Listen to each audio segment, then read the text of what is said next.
8, las 7 en Canarias. En la cadena SER, hora 25. Aimar Bretos. Los piratas informáticos que atacaron el Hospital Clínic de Barcelona y robaron millones de datos secretos, incluidos expedientes de los pacientes, esos piratas han publicado en la web muchísima información de la que consiguieron en el ciberataque. Lo acaba de reconocer el Hospital Radio Barcelona, Mónica Peinado.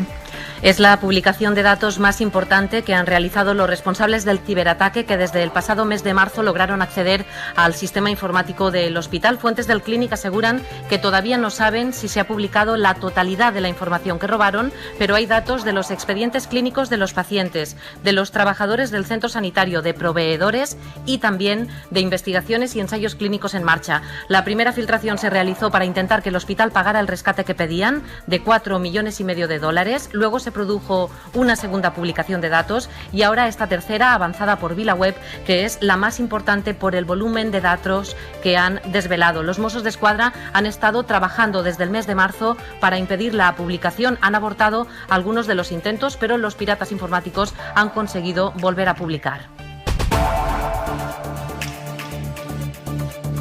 Hay media hora 25 deportes con la noticia tristísima para los seguidores de Osasuna de que finalmente no jugará en Europa. Jesús Gallego, buenas tardes. Buenas tardes. La UEFA ha dejado a Osasuna fuera de la Conference por la condena por corrupción deportiva de hace 10 años. El club va a recurrir al TAS por considerarlo un grave atropello deportivo. Y en Wimbledon, Carlos Alcaraz ha ganado en su debut. Ha ganado en la primera ronda al francés Chardy en 3 sets y con un gran nivel de tenis. El tiempo, Luismi Pérez. Buenas tardes, vamos a seguir con mucho bochorno las próximas horas y de hecho va a costar dormir en gran parte del país, sobre todo cerca de las costas. Y otra vez con algunos chaparrones que entre esta noche y mañana irán cayendo de forma dispersa en Cataluña, en la provincia de Castellón, en la de Teruel y también en Huesca. En el resto del país, más sol que nubes y una temperatura que por la tarde va a ser como la de hoy. Por tanto, un calor que de momento no va a ser sofocante. Gracias, Luismi. Empieza hora 25. Prácticas de marketing y empecé a buscar algún trabajo y he encontrado hace medio mes pues un trabajo en un restaurante de fines de semana. Sí, yo lo he encontrado hace poco. Me encaja con las prácticas y lo he encontrado. De investigadora, aunque está un poco mal pagado aquí en España.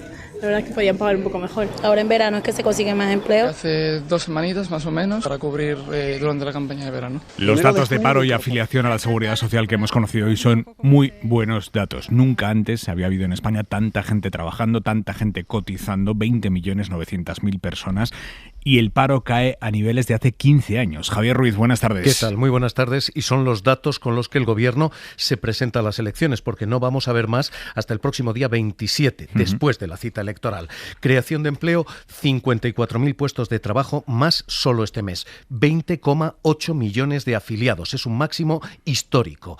521.000 trabajadores más en el último año, 1,3 desde el COVID. Este junio ha sido más flojo que lo habitual, pero la creación de empleo es récord. Paro, también la más baja desde el año 2008. La tasa de paro es semejante a la que teníamos en tiempos previos a la burbuja inmobiliaria. ¿Qué ha funcionado? Hostelería, 32.000 trabajadores más y comercio, 30.000 empleos más. La cantidad funciona. ¿Qué ha fallado? La precariedad, especialmente en un sector.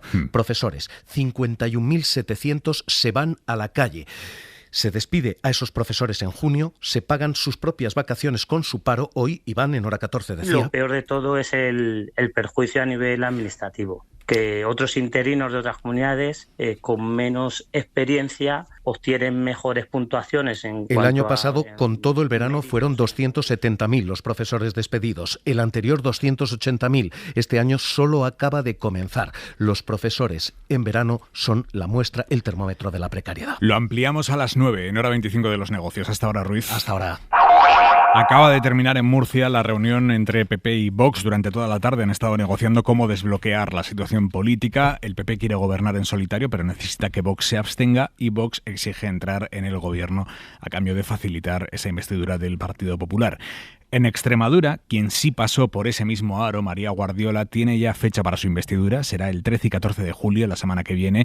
Y el presidente saliente, el ganador de las elecciones allí en Extremadura, Guillermo Fernández Vara, del PSOE, ha anunciado hoy que no se quedará en la oposición. No voy a ser ni presidente, ni voy a ser líder de la oposición, ni seré a partir del otoño secretario general del partido y, por tanto, eso es lo que hasta ahora tengo claro. El resto está todo por decidir. Eso está más claro que el agua. Guillermo Fernández Vara viene esta noche a Hora 25. Va a estar aquí a las 9:30, 8:30 en Canarias. A él, a Vara, y al resto de varones territoriales del PSOE pretende presionar Feijóo para que ellos fuercen a la dirección nacional del PSOE a que se abstenga ante el PP. O sea que Feijóo todavía no ha ganado las elecciones y ya está contándole al mundo qué métodos de presión al PSOE va a utilizar para gobernar él tranquilo, sin necesidad de pactar con Vox. Llamaré al líder del Partido Socialista Obrero Español, sea quien sea, para que me deje gobernar. Y si no lo hace, llamaré a todos y cada uno de sus varones para que le convenzan. Les puedo asegurar que tiene algunos sensatos, aunque ya quedan pocos. Esto lo ha dicho Alberto Núñez Feijóo hoy en un acto con una imagen de la Moncloa de fondo, y ahí con la Moncloa y con las banderas de España y europea. Feijóo ha presentado su programa electoral en el que no aclara cosas fundamentales. Por ejemplo, en lo económico, ¿subirá las pensiones con el IPC? ¿Subirá las pensiones tanto como suban los precios? Eso no se especifica. Mariela Rubio. Sí, además de eliminar el tope al gas, el PP promete derogar la ley de vivienda que acaba de ser aprobada. En materia de pensiones, Feijóo habla de revalorizarlas en el marco del Pacto de Toledo, sin especificar, por tanto, si mantendrá la actual subida anual vinculada a la inflación. También deja en el aire las subidas del salario mínimo, porque dice que se subirá en el marco del diálogo social, es decir, que se buscará un acuerdo con sindicatos y con empresarios cuando estos últimos se han opuesto a las últimas subidas.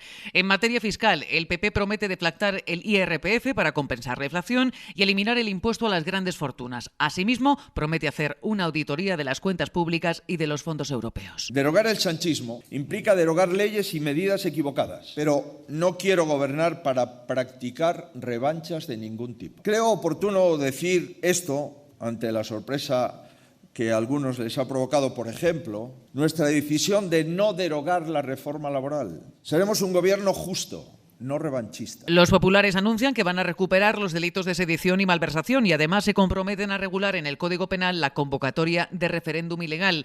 A pesar de sus pactos con Vox, el PP asegura en el texto que erradicar la violencia de género es un objetivo prioritario. Se comprometen a mantener el Pacto de Estado contra la violencia de género, mejorar la tecnología para las órdenes de alejamiento o reforzar las unidades de atención a la familia y a la mujer. Y el presidente del Gobierno, candidato del PSOE a la reelección, Pedro Sánchez, se ha reivindicado hoy como un político limpio frente a quienes extienden bulos sobre él. Lo ha dicho en el programa de Ana Rosa en Telecinco. Bulos como que cambió de posición respecto al Sáhara porque Marruecos le chantajea con un supuesto contenido que le robaron del móvil cuando se lo hackearon.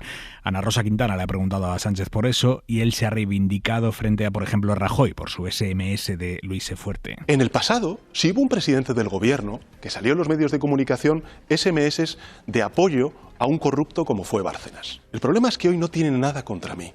¿Sabe por qué? Porque yo soy un político limpio. No soy perfecto, pero soy limpio. Soy una persona limpia. Y lo que no es aceptable, Ana Rosa, es que para tratar de hacer daño y seguir hinchando la burbuja del sanchismo, se utilice que a ver qué tiene el señor Sánchez en su móvil. Y va a traer cola lo que ha dicho Gabriel Rufián esta tarde en otra entrevista en 4, el portavoz de Esquerra en el Congreso, ha dicho que le da más miedo Yolanda Díaz que Santiago Abascal. ¿Qué te da más miedo, Abascal o Yolanda Díaz? Yolanda, total. Sí, sí. ¿Por qué? Lo explico. Porque Abascal todo el mundo sabe qué es. ¿Qué es? No quién es, qué es. En cambio, Yolanda, creo que el hecho de que deje en la cuneta a gente como Irene Montero simplemente porque le han dicho que así le va a ir mejor, que no se le entiendan según qué cosas. Y lo digo desde un punto, o sea, le tiene que ir bien. A Yolanda ya le tiene que ir bien. Todos aquellas que somos conscientes de la alternativa, somos conscientes de que le tiene que ir bien.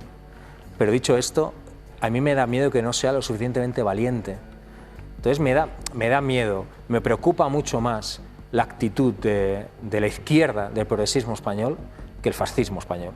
Porque el fascismo español todo el mundo sabe lo que hay.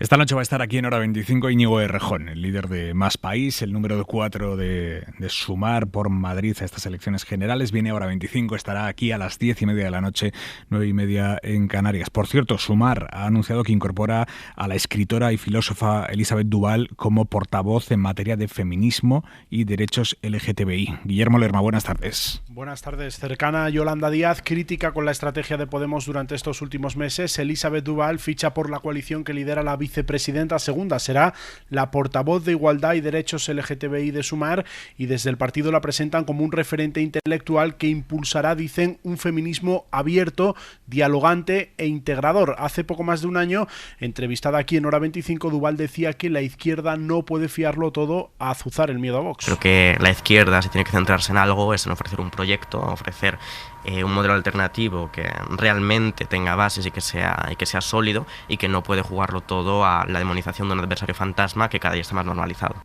En esa entrevista decía Duval que no se planteaba entrar en política, que prefería vivirla desde la barrera. Hoy ha explicado que lo fácil es hacer la crítica desde fuera y lo difícil intentar cambiar las cosas y plantear debates de forma diferente. Guillermo, gracias. Hasta luego.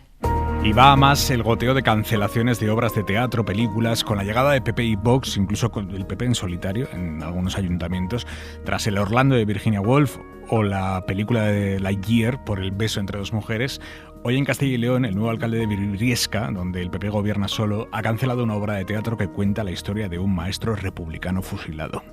Pepa Blanes. La excusa suele ser la misma: problemas de dinero en una concejalía en la que apenas han comenzado a gestionar y con obras ya presupuestadas. Es lo que dijeron a Xavier Bovés y Alberto Conejero, reconocidos dramaturgos que abordan el tema de la memoria histórica en una obra que ha girado por varias ciudades y que se ha topado con el veto del nuevo alcalde del PP en Briviesca, Burgos. Dice Bovés que no ha habido ni problemas técnicos ni cambio de presupuesto y que entiende que se debe al tema. Lo mismo que ocurría la semana pasada con el Orlando de Virginia Woolf en Valdemorillo, Madrid. Les hacíamos un caché que era un tercio del caché normal. Decía Pablo Huetos en la SER, el director de esta obra representada por toda España. Por cierto, a Vox tampoco le gusta Lope de Vega. Intentó que el Ayuntamiento de Getafe, en manos del PSOE, borrara las partes sexuales de la villana de Getafe.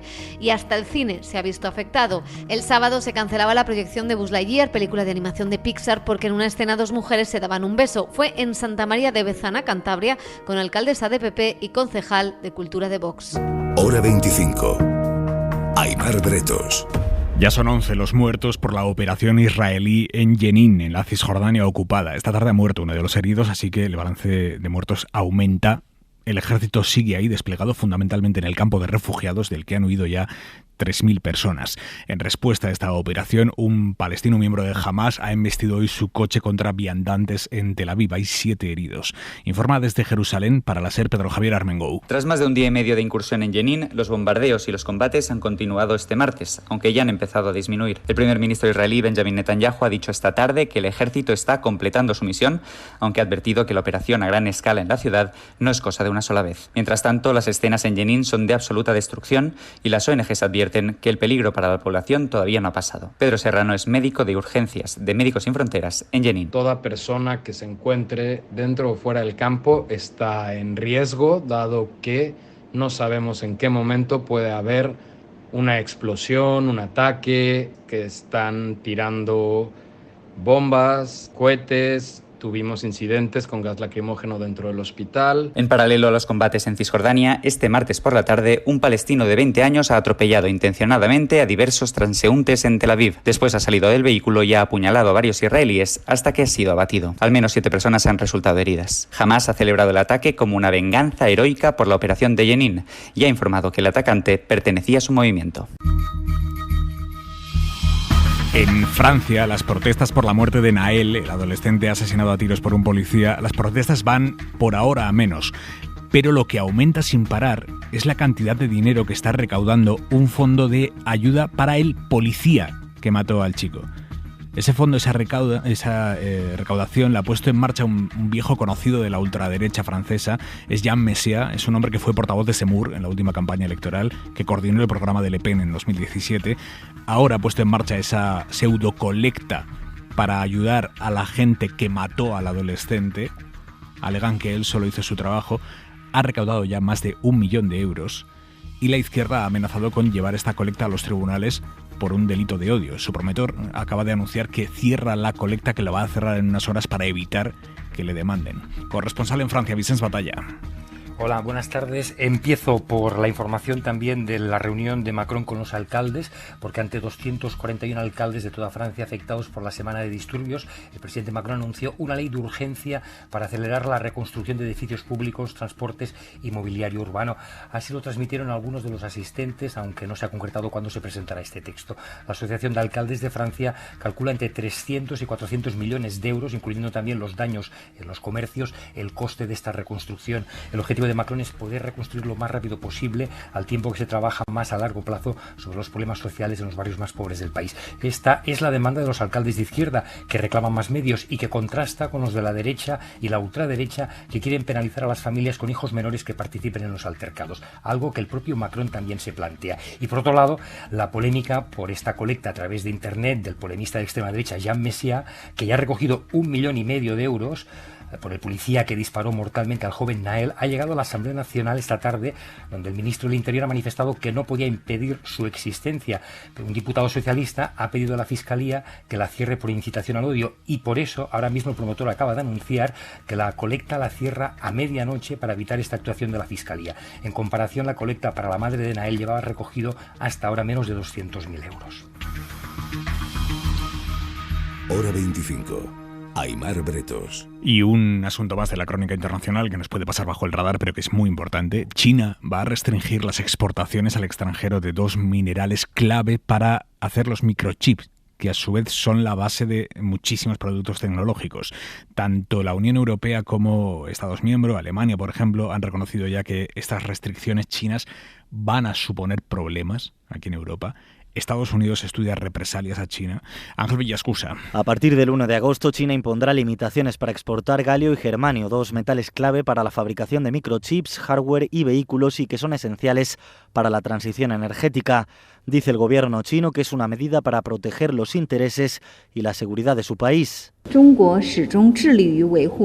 La portavoz del Ministerio de Exteriores chino no ha detallado sobre qué países se impondrán estas limitaciones y dice que el control sobre materiales relevantes es una práctica internacional común que no se dirige a ningún país en concreto. Sin embargo, la propuesta llega poco después de que los Países Bajos se hayan sumado a lo que ya anunciaron Japón y Estados Unidos para limitar la importación de semiconductores fabricados en China. Esto ha abierto una guerra tecnológica entre Occidente y el gigante asiático. Hora 25.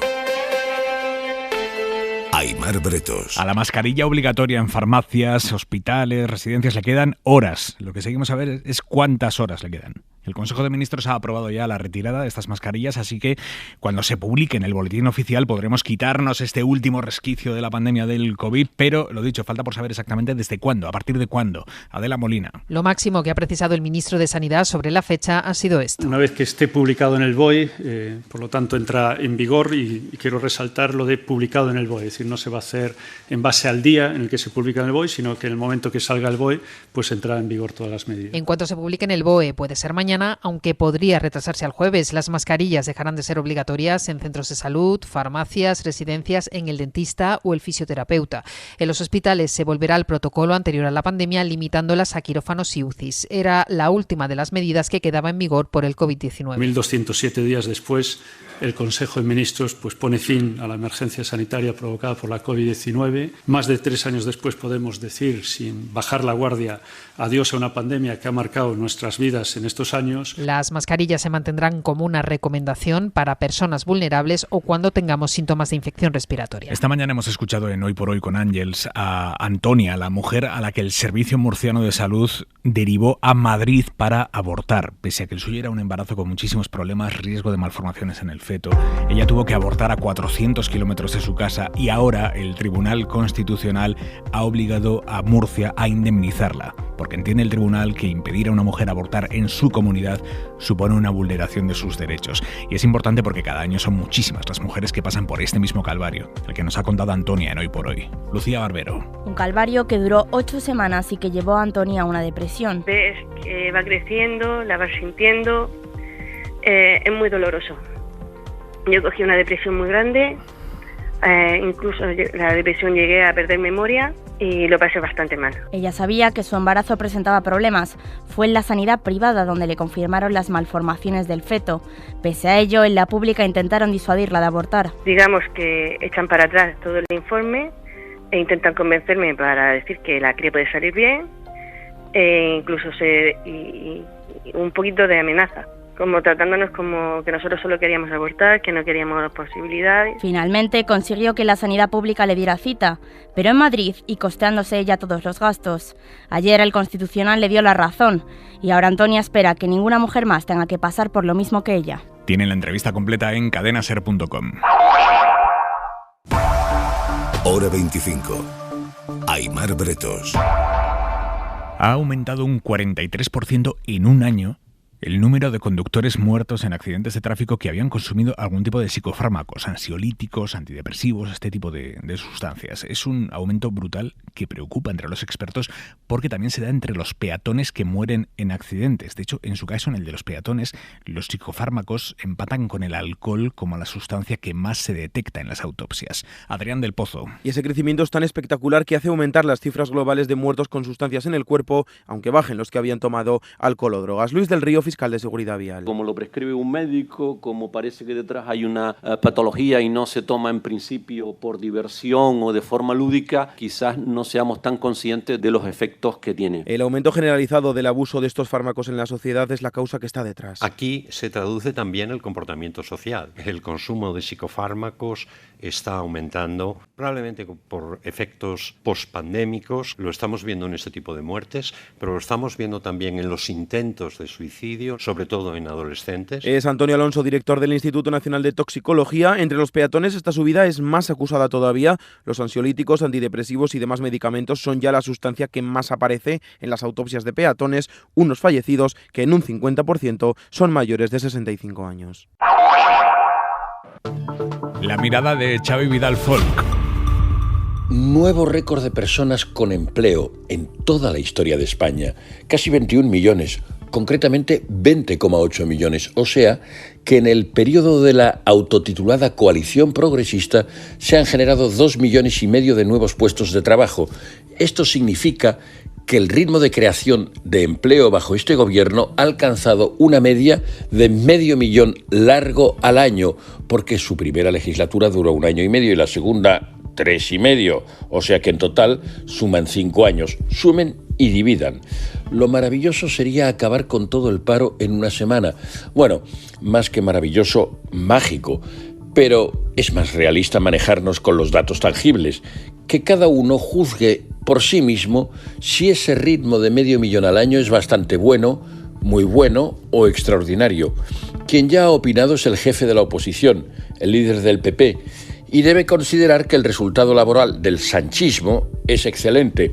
No lo ha dicho así, pero es lo que se traduce de su objetivo declarado. Alberto Núñez Feijóo ha concretado que su objetivo consiste en que, si gana, la población empleada aumente hasta 22 millones, o sea, 1,7 millones más, lo que dividido por 4 años de legislatura, en principio, claro, sale a 430.000 empleos nuevos cada año.